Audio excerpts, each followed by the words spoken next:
If you are still hopping on that scale every day, thinking that it is going to provide you with some sort of validation or information that today is a good day and I did the right thing yesterday and this is how I'm going to act today and I'm going to feel good or bad, today is the day that this madness comes to a screeching halt.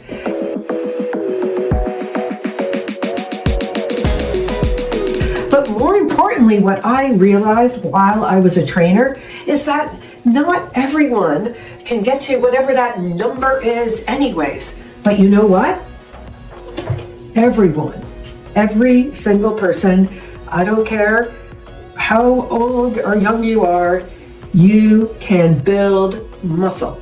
And this is a much more meaningful marker to go for.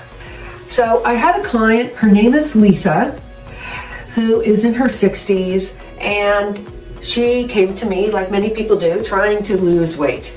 And after a couple weeks, she was quite frustrated, honestly. She came in upset.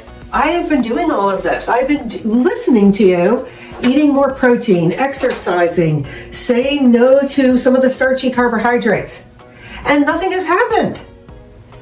Well, guess what? She gets on my machine, and come to find out that, yeah, her weight had stayed basically the same within a pound or two, but she had lost a dramatic 4 pounds of fat and had gained 4 pounds of muscle. End of discussion there. So why is your scale a liar?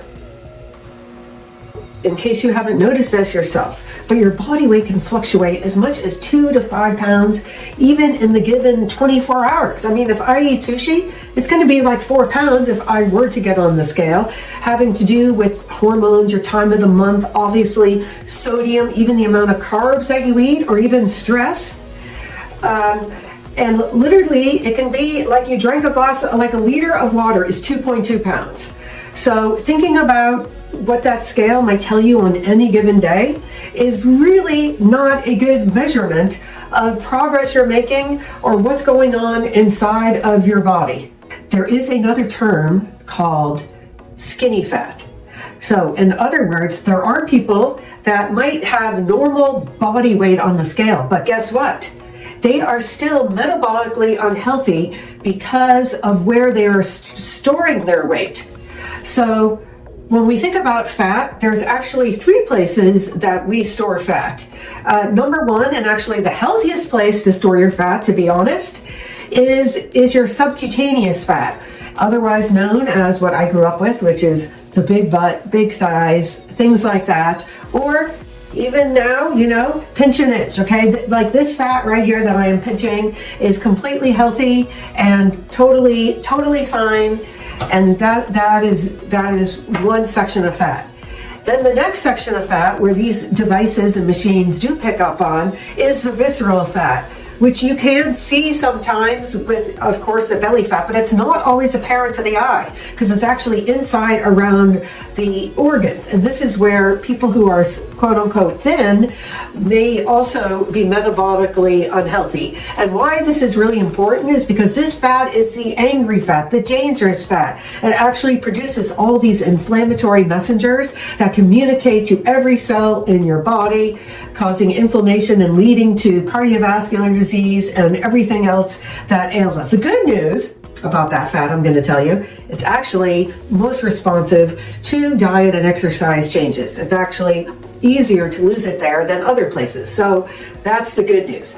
Now, the last fat place that we store, I would say, is kind of like a silent killer these days, which is non-alcoholic fatty liver disease. So we are actually storing fat in our organs, but it doesn't come up on these machines. However, it's a good guess that if you have visceral fat, it may have started with fatty liver. So I think this is still a great indication. Okay, now let's talk about the muscle part and why this is so critical.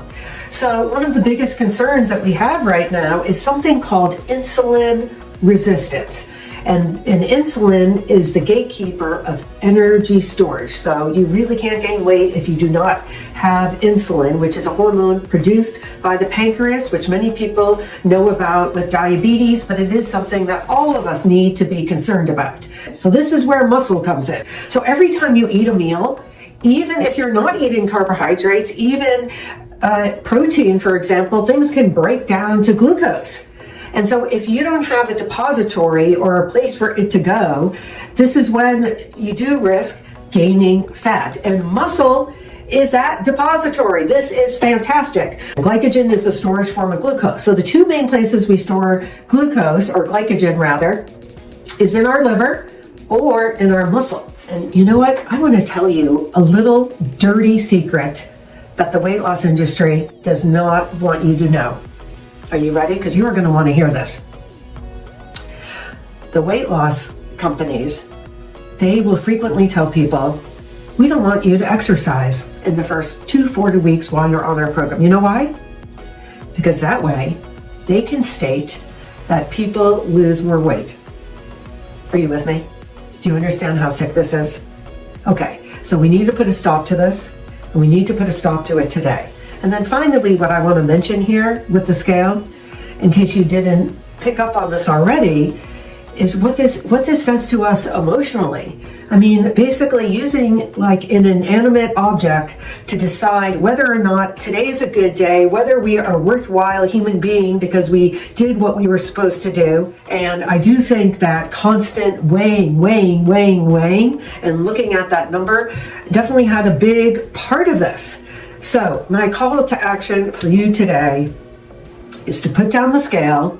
I would love for you to go ahead and either get evaluated more sophisticated like in-body DEXA scan. But if that is not available to you, you can simply put on your pair of most fitted jeans and try them on every week. And that would be a much better marker of what is happening with your muscle, fat, and weight loss efforts. So I would love to hear in the comments below what changes you might make. Are you willing to take that scale and say, we are breaking up, no more, goodbye? If you've enjoyed this, please subscribe, like, and share with someone who you think could appreciate the important information. And also, in the next video, I'm going to talk about some more little tricks to help you live your best life and at the weight that you feel comfortable and prefer. So, thank you. See you in the next video.